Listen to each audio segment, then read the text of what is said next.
There will never be a peaceful handover from President Museveni. President Museveni is a muyeekera. Wokiriza sente kuva wo kulembezi w'eggwanga nga nawe oli political leader. Owedde. That's the end. That's the end. Then instantly it was taken mu lubuto vote. No, and then was taken mu nsawo. Bikomye. Oli muteekateeka zikola hijja oba umura oyina ebintu by'ogula okuva ebweru w'eggwanga oba oyagala kubitwala weekwate Taufik Hijja Umrah Travel Agency Limited bakola ku by'okufuna visa air tickets okubukinga hotel mu nsi yonna gy'oyagala okugoba ku passport oba driving permit basangibwa Jinja ku Iganga Road opposite Bank of Baroda ate mu Kampala bali ku Batia House oba bakubire ku 0703 632 853. Wewala okulumwa ensiri nga tonnaba kwebaka mu katimbako ng'okozesa Ropa Free Mosquito Oil Repellent ojja kumusanga mu pharmacies nga Friaka ewandegeya Spring ne Kamkeya ku Wilson Road ne Mega Supermarkets opposite Old Tax Park ne Garden City. Okumanya ebisingawo ita ku noti 772 421 235 ne noti 7 noti 2 421 235 oba ku www.ropafree.com. An analysis. Nagenda kulaba nti a majority bano bachalina contact n'oyo G12. Majority bachalina contact n'oyo bagenda y'ekiro baseka ne banya bintu eno ne babakozesa eno nga mufuka nga ebyeyo. Mr. Poli. Oyinza otya okuwaya singa sofu mu time wewabeerera omukulembeze wa FDC? To assess myself? In what manner? Achievements or what? Achievements, bintu bye wakola. Well, at that time I think FDC was very vibrant. Yeah. Yeah, FDC was very vibrant. In fact, we gave a challenge to President Museveni. We gave him a challenge. And that's when I think that time President Museveni lost it. Natandika kuresortinga ku mundu. In settling suppressing the resistance. FDC yamua. He resorted to guns. Wano mukarura wano ngauri ya mundu. Red drop. Awo nategera nti kazi omukulu ono bwalaba nti ali kuluzinga yajayo ki emundu. That's why I told you that omuyeekera asigala ki muyeekera. Nange nga bwendi wano sigala oli muyeekera. Nja kufanga ne muyeekera kubanga biba somesa tibiva muki mumuntu kiringa omuntu wano abaserekiro bano abasezi tosogama nti omusezi oyo wadde omukuba ebiboko 1000 aja kuvuga ku muze gw'obusezi asigala muki musezi. Yes. What were the strength z'abakulembeze abali mu FDC? Ali mu weakness. What were their strength? The strength here, Nandala Mafabi, my MP today, even today, he was a very powerful man. Very powerful and very popular. And wano Nandala yalinga dini. Batu bamukiririza. Wadagamba nti musule ku luguudo, motoka zireme kuyita, oba motoka zibalinyirako abantu nga basokwebako ku luguudo. At the mercy of the drivers of the car. Naye omuntu yagamba nti musule ku luguudo, motoka zireme kuyita, abantu basula. Nibebako ku luguudo. To sacrifice their lives. Nandala was a very powerful man, very powerful in FDC at that time. Very powerful. It's only unfortunate that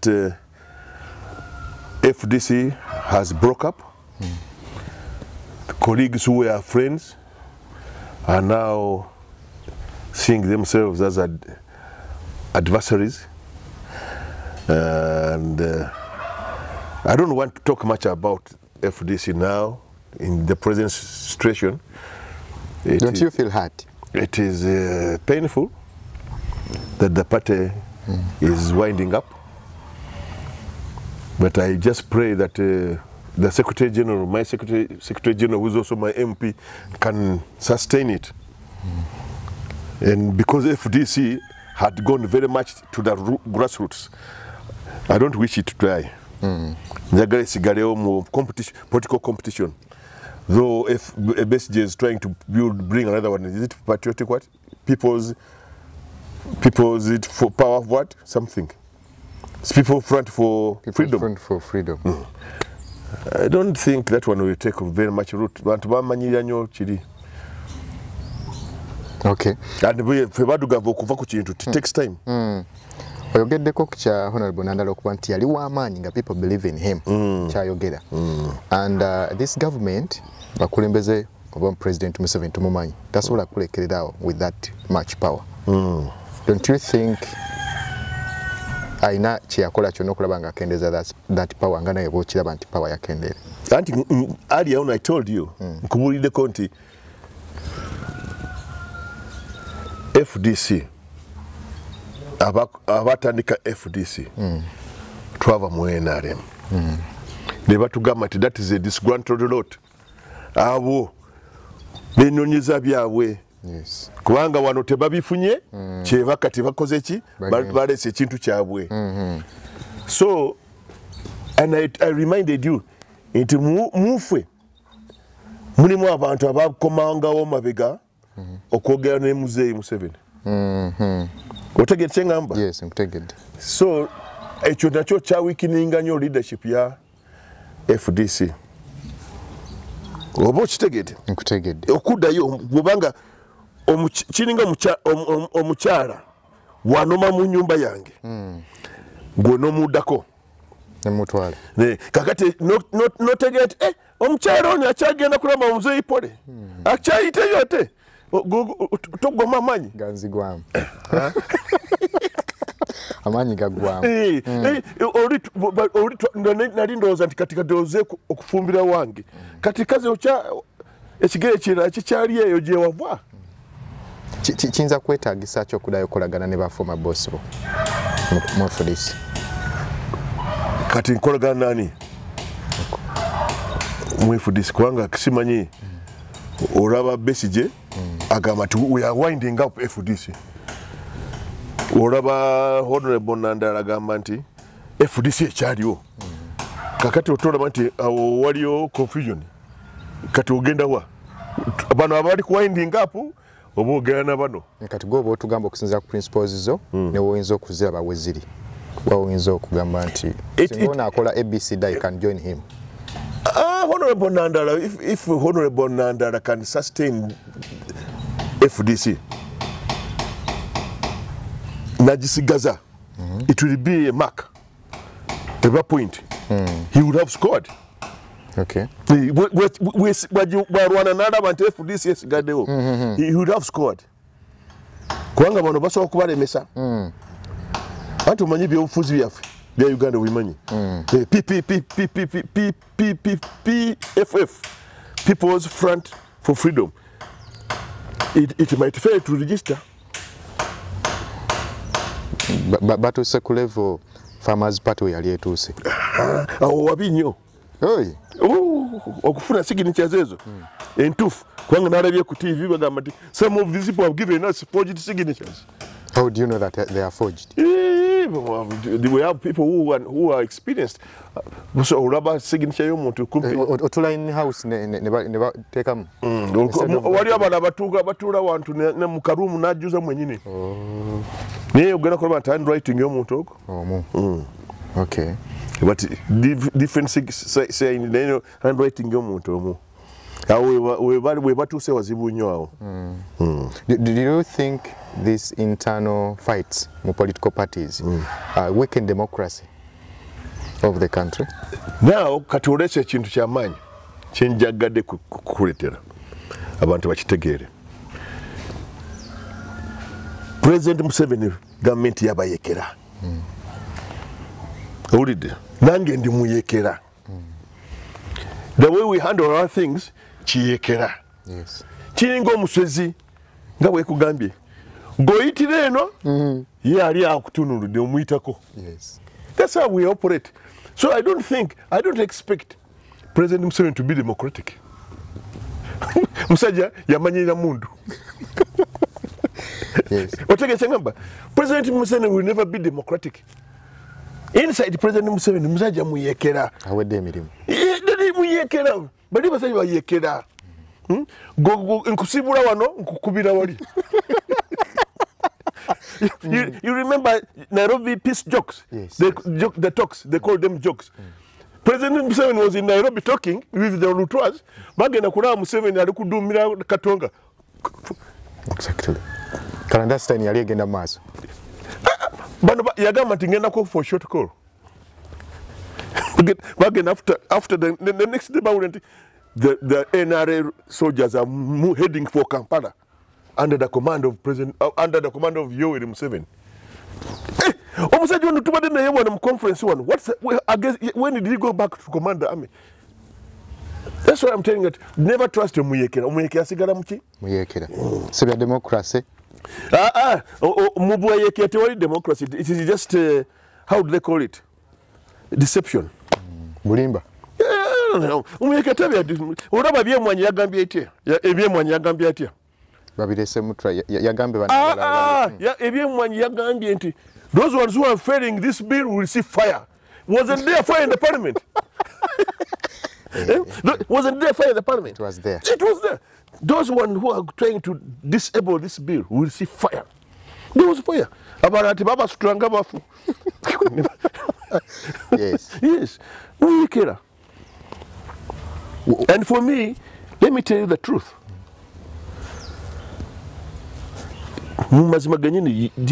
President Museveni for today, he's a president king. Kabaka. Is that good or bad? That's the way now, the politics now is. Constitution of Uganda yamufuka Kabaka. Yefuula. No. The Constitution of Uganda has made him Kabaka. It gave too much powers to the sitting president. He wanted that, I think. No. Those people who who promulgated the Constitution, they gave the president a lot of power. Parliament in Uganda is very weak. Government in Namakono Amatabiag. Amatabi abiri gali weak nnyo. Judiciary, Parliament, they are very weak. I think even executive. No, executive. Executive is no other than himself. Ayina kubeera yeyeka. Yanti yeka kati mu executive ya chairing a meeting. Do you have any minister ayinza okugamba nti no president this? Tewali. Okujja ko nze nga bwe nagenda ku bya nja kubuulira nga tugenze ku bya BCU. Namugamba ku maaso. Okay. Any advice to these political party leaders? The only advice I give political party leaders, they should not be compromised and they should not accept compromise. The moment you accept money from a sitting head of state, you are finished. Tosobola kumuchallenginga. Otegerekanga? Bw'okkiriza ssente okuva w'omukulembeze w'eggwanga nga naawe oli political leader, owedde. That's the end. That's the end. Then instantly was taken mu lubuto bwoti. No, and they are not taken mu nsawo. Bikomye. Tosobola kuyimirira to a feeding hand. No, the hand Jesus is giving you. Not temako bwoti. Tosobola. In Uganda now, abantu abasinga bongi, they are being compromised. Mao is talking of, I think, my message to President Museveni, please, you be an exemplary leader to see that there is a peaceful handover. There will never be a peaceful handover from President Museveni. President Museveni is a MUYEEKERA. He's going to be there until death. Ojja kukoma wano ombulire nga nange nituuse mu myaka nga 8 ogambe nti muzeeyi wagamba ki? Nagamba nti President Museveni, it is only death that's going to remove him from that chair. He's obsessed. He's a revolutionary leader. Otegede? Yes, revolutionary leaders tebateekateeka bakulembeze baddako. Right? Revolutionary leaders. In Uganda, this is a new development. Kagenda kuteekawo musika we. They call Muhozi that is Munyi w'omwenge. Uhuru tiyafuze Kenya. Si Munyi w'omwenge. President Uhuru, he drinks alcohol, but he ruled Kenya. We have Obote. Obote was a drunkard. Obote yali anywa waragi. Did you read this book? Tiyafuga Uganda. I thought about it. Utaba ni jangu kule. Obote yanyanga waragi. Ni tiyafuga Uganda. Tiyafuga Uganda mirundi echi. Kakati chichia shigana Muhozi kufuga. Whenzi jao. There is a friend of mine. Yawandika. He's called Lutalindwa. Yawandika trapped into his own mansions. Yagamba nti batukana okubera omwenge gwa President Milton Obote nga baguno na Italy. Special spirit. Yes. From Italy. John Walker. Yeah. So ebyabagamba munyi wa mwenge. Muhozi, let me tell you one thing to be clear. Muhozi agenda kufuga Uganda. All opportunities are with him now. Tatawe amukwasisa defense. Tatawe amukwasisa embyuma. Kati Muhozi asigaze chi. Even now as I speak, Muhozi can overthrow his father. In parliament mwali. Otege chingamba. If Muhozi naimuka na government eno government njigobye. PLU can now kati in charge. Akikola. President Museveni is at the mercy of General Muhozi, his own son. Because most of the soldiers now, the rank and file officers, these are the very people Muhozi recruited. Exactly. Kakati was Muhozi wakuwa filimbi bana uli ya muzee ya wedeko wabana gena no mtabani. These things happen. These things happen. But because Ugandans are very slow in making a quick analysis, yes. We have to more of slowness in our life. Oba katoda kwanga yatua etakadungi yakuwa ibintu binungi tetumanyi that harsh life. But where did it come from? Because at your age, mwali temuli slow. We were not slow.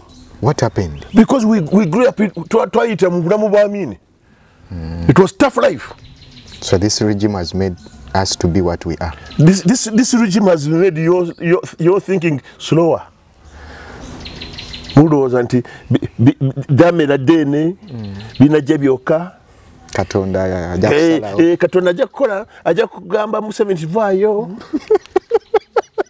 Ate Museveni agamba ati Katonda njagala. Enti raba Katonda njagala. Mugamba ati Katonda ajja kumucha. Yeye agamba ati Katonda wanga njagala. Yes. Kati emizani ngesigala ngebalance nga ye Museveni ngasigala. Nyatera ndoza mutufu singa tamwagala singa taliwo. Uri mutufu kamwaga mwagala 40 years agenda kuongera kujiberea anamweka mutano Bobo na gamanti lero tumutwala mbiro Bobo Wine kakati Bobo Wine olese Bobo Wine anagamati Museveni tumutwala mbiro ne Bobo Wine yabide nti omuntu abala akaruru akamuseveni Museveni mwenyini yakabala yaketekera You see how God likes the man. How do you fight a referee? When you referee, mupira musama mpira ye mwenye ya into a goro eri fouled. Te ingide ntufu. Ena ntufu. Eyo si ntufu. Eno kale katuwe ko emweyo. Yakulira nakachika kagolole ensobi. So you find that's why I told that a lot of powers are with the man. It becomes very difficult to overthrow President Museveni. That's why I see it. And I think Museveni is going to win these elections. Because Munyini Yabara. That's why Gamajaho internet. That's why Gamini Wagamati Mujeko Masanyarazi Kusawemu, Mugaze Kusa Mukagaze Chiro. If you are you want to mean. Sawe mu sagala masanyarazi kafyu mulutaro mugaze ko sa musamuze kiro owamina aisewo jinje waru alikuduka. By the way, maybe this is the last question could delete it. I mean, singate yafuna bantu bamuyeekera from the word go. Olozembera yali badde ngabo yali. I mean, all presidents of Uganda have made some achievements. Obona, twali gwe mpisa mochi amaso wona bakola I mean contributed to economic independence of this country. He president yasoka kugamba abazungu n'abayindi mutuvire mwe abayindi abagala kusigala wano mugende Karamojo mugende muzimbe Karamojo. You make that a city. Namwe abaisiraeli ewamwe temulina amazi naye Karamojo naye efaanana ngawa mugende muzimbe na abaisiraeli abagala kubeera muno mugende Karamojo n'abayindi mugende mu developing Karamojo.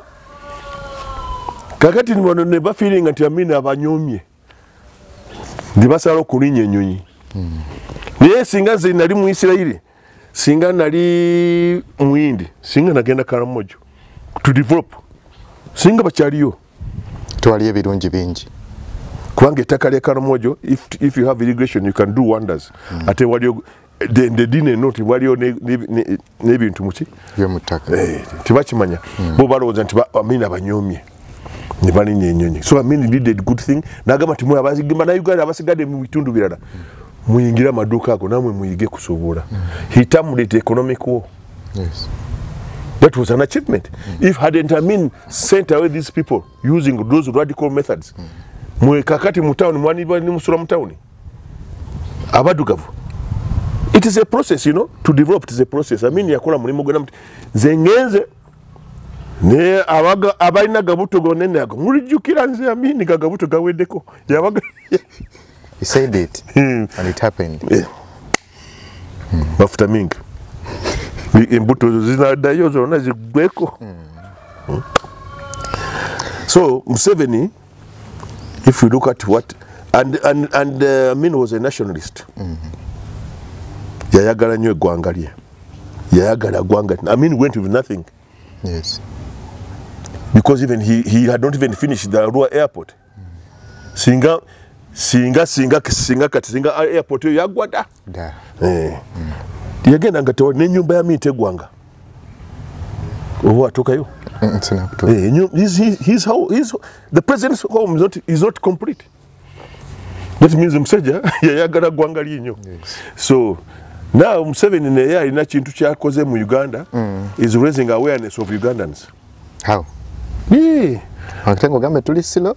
Muri silo naye he has tried to also to raise our level of understanding politics.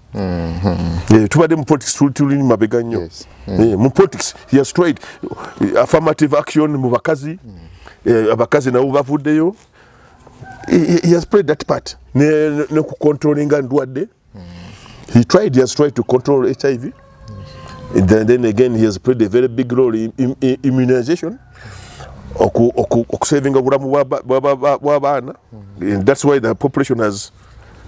But the late Milton Obote said ebintu ebimu oba tolinako se ku byo. For example, ogamba nti internet toginako se, ogamba nti okugema abantu that's worldwide kino kolebwa, thing like that. No. It's the policies. The policies that introduce these things. It's the policies, because liberalizing the economy has also it has its own disadvantages. It has affected BCU because there are competing factors now in Mbale here who have outcompeted BCU. Chaguranyi, Kawacom, Yugakof. As you companies are money, zirimo bazungu. BCU cannot compete with those companies. Ezo money munangi. Mulimo sente zaba Bill Gates. Mulimo sente zaba Elon Musk. Aho sente balina sente. Basinga ne Africa bugaga. So Africa is total GDP of Africa is about $3.8 trillion. Kati umuntu omu Elon Musk is worth 1.4 trillion. Almost half of Africa's GDP. Kati bugata n'abaana Amazon n'abaana bantu basatu, they are equivalent to Africa's economy. Kati bantu abo bateka sente za mu mwanyi wano, can BCU compete with them? It's all about policies. Okay. Ate kankubule kintu kirala like ebyamafuta bino bazungu bamutawana nnyo basobola kukulemesa This petroleum here of Uganda, I'm trying to bring it to light. Yes. These bazungus are, because President Museveni has shown that he's very much with Putin. But this bazungu can sabotage this petroleum of Uganda. But I think he's a wise man. Yeah, but if you go down your Kudara Putin, but the West is dangerous. But West still believe in him and they trust him. They trust him. I think now the Trump, he always a message. Trump sent a message. President Trump, he's always like that. Yeah, but he sent to Kenya. He said, I'm with you. But and he's looking forward to build a powerful military base. This man here, I believe they still trust him because the former Prime Minister, Owa Bungereza, yakoze n'ekitabo, the way he wrote about President Museveni. Yeah, he said that he's the only person who can play their cards. Of course. But then the problem is also age. Maybe there. Okulidde wano mu Bugisu. Bakuzaalira era ebyafaayo bya Bugisu toyinza kwogera ku Bugisu n'otayogera ku Mwanyi. Ate bw'oyogera ku Mwanyi toyinza kutogera ku BCU. BCU eno oyinza okuba ng'omanyiiko entandikwa yaayo. You know how it started. Before the formation of BCU, twalina unions nga 8 muno. Naye nga unions ezo zifugwa abazungu n'abayindi. Okay. Awo ng'omuddugavu talina amaanyi. Omuddugavu talina amaanyi. Omulimu gw'omuddugavu gw'erima mwanyi. Ffe tuzifunemu ki? Omugaso. That was the mindset of those colonialists. Gw'erima mwanyi. Ffe tufunemu ki? Tugere tukutundire gwe. Kati omugesi omulimo gwe gwali okulima mwanyi n'okugiprocessinga nga bano bajja nga bagenda kubatundira nga babawamu kasente. So later on abagisu ne batandika okulabuka. Oba Luganda lutufu. Yes. Ne batandika kulabuka. They woke up. Nagamba naye abazungu bano batubba nnyo. They call them middlemen. Nga bo be batundira bano omwanyi.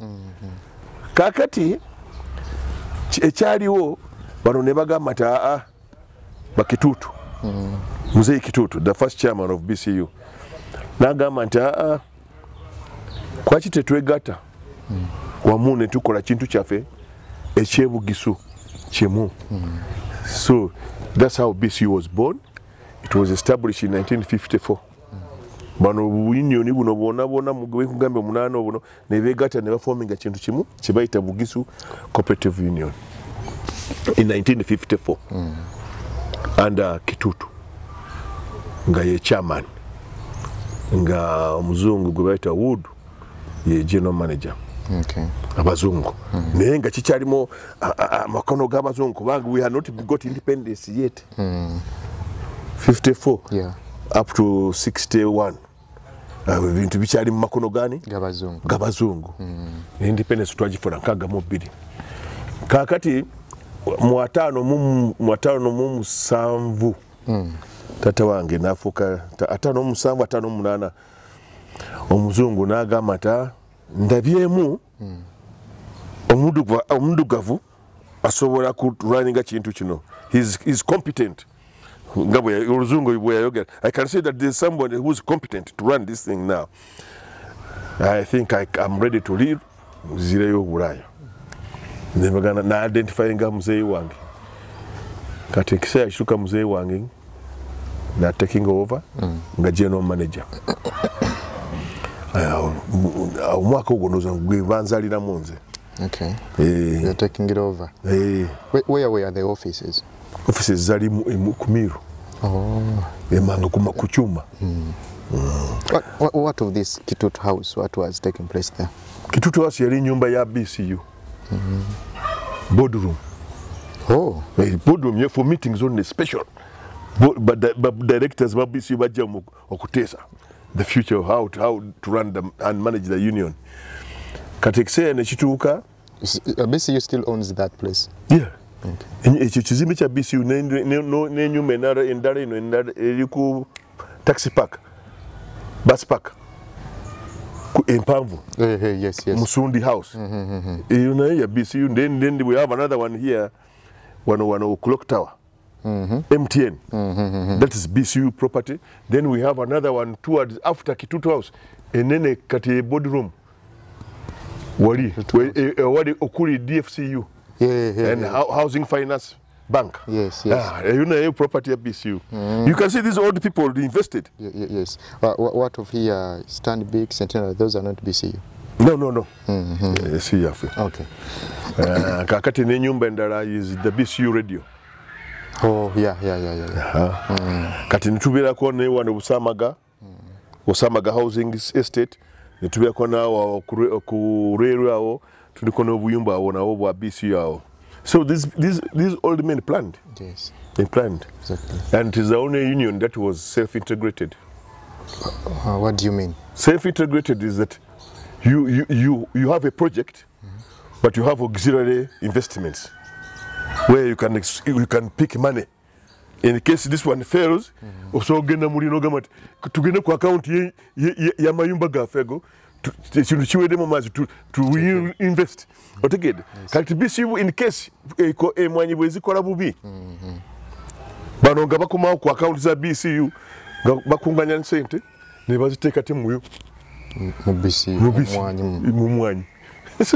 So it was, that's the vision of those old men. Yes.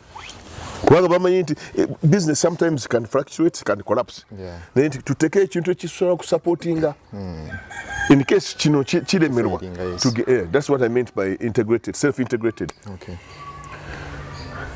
Kakati emwanyi if we had monopoly. We had the monopoly of exporting direct. To where? To US? To Europe. Any country, yes. Yes. Ngane train ejira dala muri ni baloding tuwala Mombasa.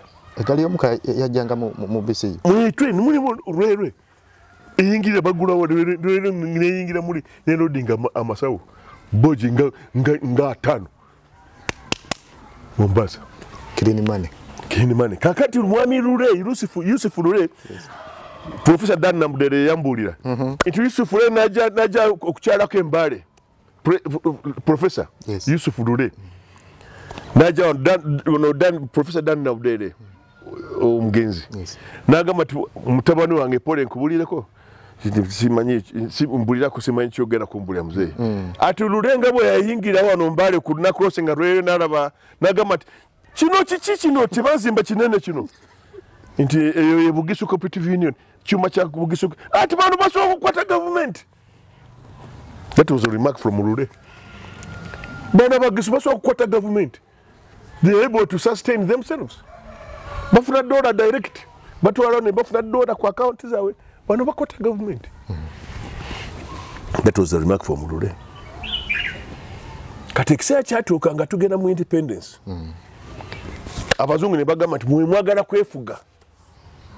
kwefuga mu bire gwanga mulina ki as a country mutulageko what you are worth mutulageko kye mulina ekiraga nti musobola kwefuga. Waganda ne bajjayo account yaabwe Buganda yajjayo account yaabwe nga kuliko pound millionaires biri ezabungereza sogera ku byafe bino ipapula byafe bino pound millionaires 2 million sterling pounds ezabungereza. You can imagine how much money is that today. Pounds zakati zino about 200 million pound yomu atano 1950s ne pound year 2024. Which one is stronger? The other one. So if you do the mathematics, it's equivalent to today's pound. Millionaire za Bungereza. Tikati pound ya Bungereza ya mukati. Ni monkumezi. Akati bagabati abalala. This is now independence is about the nation. It's not about Buganda. Ni abalala baleteko na tulabe. Region zendala. Abagishima leta pound imitwaraga. Habiri. Ne bagata ku Buganda. njiba million 2.2. So you can see where Bugisu came from. That's why Lure said, "Monubaso kwata government." Yagenda kulema nti bantu bano bali organized. Naye omuntu yasinga kutu organizing nnyo yali Kakungulu. Kakungulu played a very big role in civilizing the region. Bugisu. Nasimba mivule. Emivule jo jikasiko Kakungulu jasimba muno tosanga ko wati no muvule kati. Jona bajirya moda. I think you have one in the university there. Kamwako. Obo bubiri. Bubiri yes. Emitija Kakungulu. Wona mivule bajirya moda. Na bumali. Eyo yona butufu. Bajitema. Teso. Parisa. So Kakungulu also brought emwanyi Bugisu. Yaleta emwanyi Bugisu 1912. Emwanyi yasokera wano Bubeza. Bwarasi. Wano. Usozi ulabye. Yes. 1912. That's when those are the first coffee plants to be introduced in Bugisu in 1912. And my father was also a participant in spreading the gospel of coffee. Muzimbe mwanyi. Kati abagishira bagamba nti mwanyi ni mukisirani. At that time, because of people were naive. Inte etabi elif. Etabi weriva kumwanyira neri tonya neri tukakutaka omuntu enkya muzika. Kakati waliwo abantu abayingira muno nga baagala ku discouraging abagiso obutasimba emwanyi. Eyo naye yali campaign. Myth nevao. Abagiso basinga bunga mwati sekimbi ali mwanyi da sija kubyala sija kusimba mwanyi obanga emwanyi etabiri emulu erigwa wasi makao omuntu afwa kati dwajaja banga obasawulo na gwere abazaala tata wange ne babera mu campaign eyo yo ku convincing abagisu otige ekyo kya bulimba musimbe eki emwanyi. It's a taboo. It was a taboo. So that's why I say people don't want to talk about these things. They don't want to give credit to Kakungulu. Kakungulu played a big role. If Kakungulu didn't play a big role, why did we get the name of Muruka Chief? Yes. Dombola Chief. Those are all administrative units for Baganda. That's how the Buganda influence penetrated Bugisu. And the Buganda influence played a big role in the development of this area. Yes. Kakati netubera nava kuchi nava ku mu BCU. There was these internal feuds. Ne bamugoba mu BCU. Inti Mugoya ya mismanaging mwanyi chibi. It was about money. Ngobora ba NTEBE ya Uganda. Bulu mutajirwanirira. Yes. So the same thing BCU ngabo government it was bringing in huge monies. So bulu muntu yali anonya weaknesses where to outdo that one who's on NTEBE. The same thing like in politics now. Abantu abange bagala kujja ko Museveni nene mnongo anti nene oja kubimaliriza. Museveni ono bwagenda. Enguzi emulide emumazeewo nene oja kumalawo enguzi. So those are the challenges which will keep on continuing. Kwa mtu asoga mati Museveni alemedwa kulwanisa ki enguzi nego ojja kujimala otya. So those are the messages now Ugandans want to hear. Kakati omuntu nga Bobi Wine gugoga mati Museveni agende nego onalwanisa otya enguzi. So simanyi naba advisors ba Bobi Wine bamu advising asameka. Those are the messages people want to know. But baga kutegera nti onalemedwa wano naye gona kikola otya. What's the solution? Gwe gona kikola. People want to hear those things. Naye abantu baffe bano tebalina ba advisors batufu. Temwagala ku advising. But they have never approached us. Ugo wagamye nti ojja kujja wano onsanze. Tetuli kwogera. Twogera. Kakati kiki ekigana Bobi Wine kujja wano kundaba. Oba mwami Museveni. Oba Muhoozi. Mubatambula mubabbi boka. Ababbi baba bageze nako zime babayita. batambule mu advice y'ababbi abanoonya kukola ki okulya a person like me nze sina kyonna for me I'm honest man nkuwulira okuzimba ggwanga naye bagala kutambula mu babbi mbu bali kubawa plan toli Museveni kakati Museveni the only thing is to go back to his originals to his origin afere mu afuke da muyeekera oli mukambwe asibe n'abaganda be abantu bajja kumukubira salute akomyeyo ddagala mu madwaliro omuntu wa bulijjo yeetaaga buyambi mu ddwaliro kiwa ekirala kiba kiwedde okay so muzeeyi wo bamugjamu kati ne bayitawo manager mulala awo kati independence yayingira 62 nkaaga bbiri ne bayitawo bantu balala bayitawo bawaisi abo ne bayingirawo enyumba ey'engulu eyo gyolaba eriko DFCU eyo waisi house yafa yafuuka chairman mupya najja bigere bya Kitutu.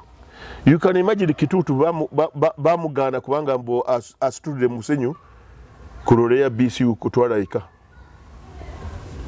jebimu kubyamugobya irole yoka okusutula ko musenyu ogwa chairman kutwala kumutwalira wakaze kuzimba nyumba ye akozesa ebintu bya BCU ne kakati mule ekiriwo kati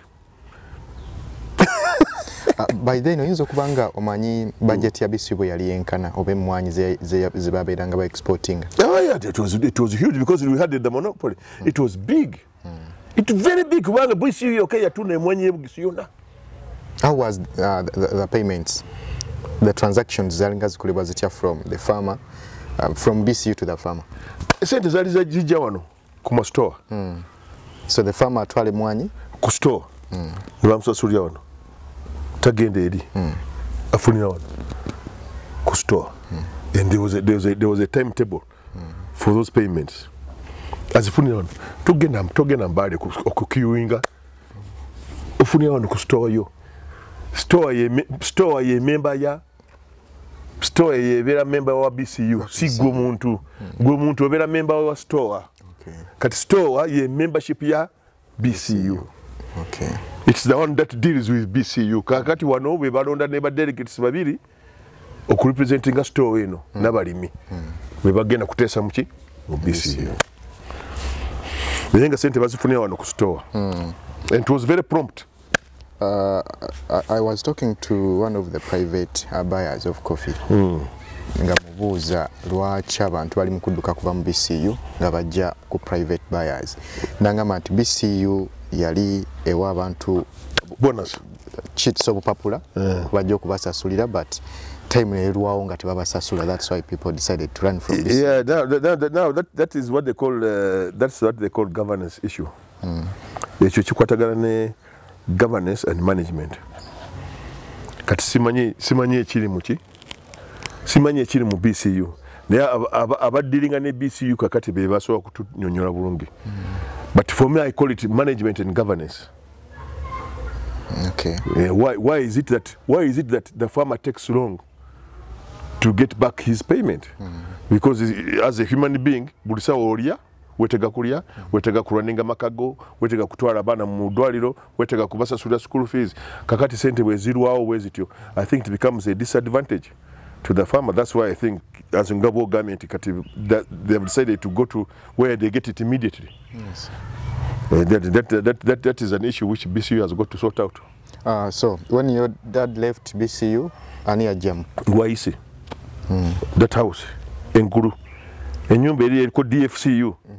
Ne housing finance. Waisi yajizimba. Ngali chairman naye natekawo kiki Kitutu yatekawo kiki wakala bako. Yes. Kekasooka. Kati oli naye kati buli chairman ajja. Atekawo kiki. Aleta kiki. Tinange ndi mbogo. Kandekeo footmark. Yes. So it was a trend. Buli chairman ajalekawo kiki footmark. Ate buli muchairman alekawo kye bakituuma kya erinnya ly'omuntu oyo. Oh. Honorable Nandala yataddewo? Simanyi oba ali kuteekawo. Ndikulaba bali kuzimba mu town bali kukola renovations. Bali kufula hotel. Kizimbe kiri kyogambye. Kati hotel tunagituuma ye. I don't know. Kati balimi banasalawo. Okay. Okay. abalimi banasalawo nandala mukwano gwange nnyo is like a close brother. But aluddewo nnyo si asinze okulwa ku bukulembeze. Is the longest. Why? Is the longest. Why? It's now the politics of today. Just like Museveni nenga bwaluddewo kati Museveni has set a precedent kati nawo abantu balabye kwani abantu balabye kwani abantu balabye ku Yoweri Museveni muzeyi nga bwaludde ku ntebe ate yemu yagamba nti the biggest problem of Africa is president doesn't want to leave power. Ekizibu kya Africa omuntu wabeera mu bukulembeze tayagala kuva ku ntebe ekyo kyekizibu kireese Africa kudda mabega kati President Museveni mwenyini yeetebye ekigere mwenyini yeetebye ekigere. Is that the same happening in BCU because there are a lot of allegations? Yes, I think that's what I'm saying now. Even MP, people don't want to leave. They've even started to live there. They are bazukuru. Inti mwefa muzukuru ya damu yabaddawo mwana wange yabaddawo which has not been like that. What to advise in your is like a brother. What to advise in them? My brother here, I think you should do this or that. Kakati nandala taina ye nandala I don't blame him. Kubanga bali mubenyini bebaina powers. Webamuzaako. Otegese gamba. Just like Museveni yagamba nti you people, you are blaming me that there's no democracy, but I'm elected. Tactics are the same. That's like human beings. Those are the answers. I'm elected. I don't force myself onto power. The mundo ojuli KUVA ino bantu na widi Bobi Wine commemorating abafa ne muze agamante bantu bamulonda ne bwobanga abantu bakulonda emundu ajeta ki mukulonda. Why should you bring the guns during elections? Yandilese abantu. Museveni remains very popular, but there are two things that are making him to lose his popularity: corruption. Use of gun. Yes. I advise the president of Uganda to desist from using guns. He remains popular. Another thing, corruption. Let him just fight corruption. He has the power. MUYEEKERA.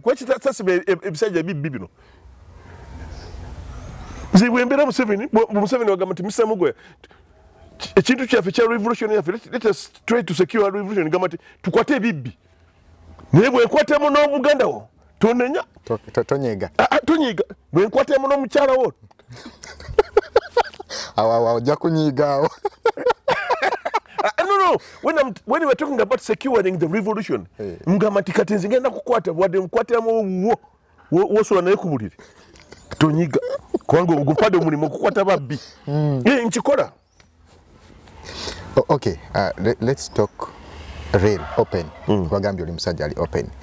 What are the strengths and weaknesses Honorable Nandala in BCU? Nandala is a very strong person mu bantu mu balimi. He's a very popular leader, very popular. Then I think he might be having some weaknesses mu administration and governance issues. That's what maybe I might see. Identifying markets, which is a big challenge, and also maintaining quality.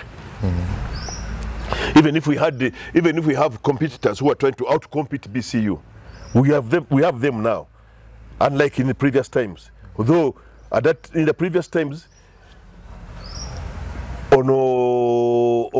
after independence, Bobote yatekawo CMB mu 69 Coffee Marketing Board najja ku BCU monopoly Bobote naye yakikola 69 yagana kulama abasajja bagagawala government yesigala bwerere natekawo Coffee Marketing Board kati BCU ne losing mu 69 BCU ne losing that monopoly nga sutula mwanyi twene ejja ono ezayo Kampala kati baliba abali mu ntebe abalango abali n'abachole abali mu ntebe bibatunda ng'emwanyi atenga bote bali machi mwanyi.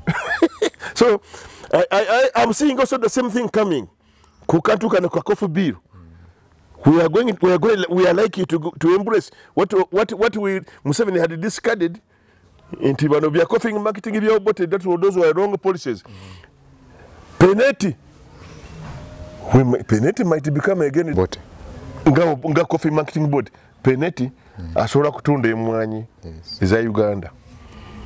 That's what Chivola abantu baresistinga. Balengede Penalty wali. Aja.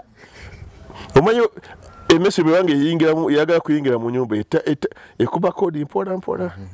Ekuba code. Chichi echo it is finding a way to enter the house. So penalty might be coming back as a monopoly. There are some allegations. And once penalty comes back as a monopoly, that will be the end of BCU. It will be the end of BCU. Kuanga bali bebana tundechi emwanyi. You have no say. We bagamba nti emwanyi twatunze loss. Onabakola ki? Bagamba nti ekyo tekyeraliikiriza olw'ensonga nti price y'emwanyi egeraageranyizibwa ku international market, not here in Uganda. But you are aware that Uganda has been getting money from these Bazungus. And the Bazungus have cut obuyambi because of corruption. Abazungu basazeko obuyambi because of human rights, abusing political opponents, and disrespecting homosexuals. Obuyambi obutebukyajja. Yes. Don't you think Museve's government is starved of money? And don't you what refuses Museveni to get interested in coffee money? What refuses him now? It is the only money now coming in. And tourism. Eza petrol tezinaba. Kakati Museveni kwachita kwata sente zino. Bali basabye pipe edi bajigadewo kwachita kwata pipe y'emwanyi. Yes. Using a penalty. That's my opinion. Yeah. I might be wrong, but right. Tomorrow in the near years, 2 years, you might be right. Is it because of the good policies government has put in place, or it's because of the leadership of BCU that has kept it stand until today? Because other cooperatives have. No, I told you that BCU survival depends on it being self-integrated. It had its affiliate bodies that could generate money. When the coffee business went down, they could still get money from rents. They collect good money. Okay. That's what has made BCU remain standing. The idea of those old men, the founders of BCU, Baba ne vision, ne gama tuseka ochuma, ne chuma ekibo exchange kituka ne chifwa. BCU efwe neda tutekeo tu investinge o amagoba BCU gefunyemu tutekeo mu bintu bino to make it continue sustaining itself. That's why BCU is still there. It's not about policies. Okay. It's about because of the ideas, the future vision they had. Okay. But now as I speak now, liberalization has weakened BCU. How? Because liberalization has invited competitors against BCU. What again, Chengamba? Yes. Hey, liberation yaleta competitors against BCU. So these competitors have weakened BCU. They have Baba Jacob monopoly. Kati monopoly no BCU yokabade erina. Kakati bano nabo bakula mwanyi wano ne ba competing ne BCU kutunda bweru.